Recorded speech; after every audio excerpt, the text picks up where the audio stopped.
Ассаламу алейкум достор, сиздер менен кайрадан көрүшүп жатканыма кубанычтамын. Азыркы учурда тренд болуп жаткан ушундай чукурга корону кошуп жасалган бир салатка окшогон бир нерсе бар экен. Ошону да жасап көрдүм. Келиңиздер, анда эмесе чогуу баштайбыз. Эң алгач эле бизде катырда ушундай чукурлар өсөт. Биз чукурунун дагы именно боткосун алып жейбиз.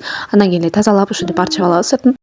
Сыртын тазалап алгандан кийин бетири таза сууга жууп алабыз. Анткени биз тазалап жатканда ылай болуп калды, көрдүңүздөр, ушундай болот. Ар кандай түстөр болот, ар кандай агы болсо, бул демек чүкүрүнүн боткосу болот.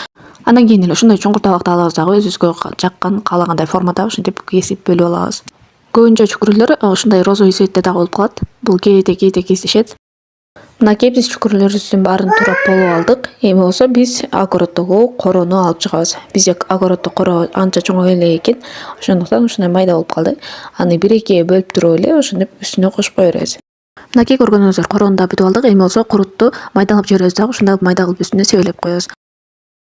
Куруттун үстүнө эле тузду себебиз дагы, аны аралаштырып жиберебиз. Андан кийин ошондой болгон салатыбыз даяр болду. Эми болсо остип көрөлү кандай болот экен. Бисмиллах деп остип көрдүм. Аябай сонун болот экен, даамы дагы аябай жакшы. Инстаграмдан көрүп жүргөн болсоңуздар, сөзсүз даярдап көргөңүздөр, аябай сонун чыгат экен. Ал эми биздин каналга катталып, видеого лайк басууну унутпаңыз, жана дагы башкаларга бөлүшүп коюңуздар.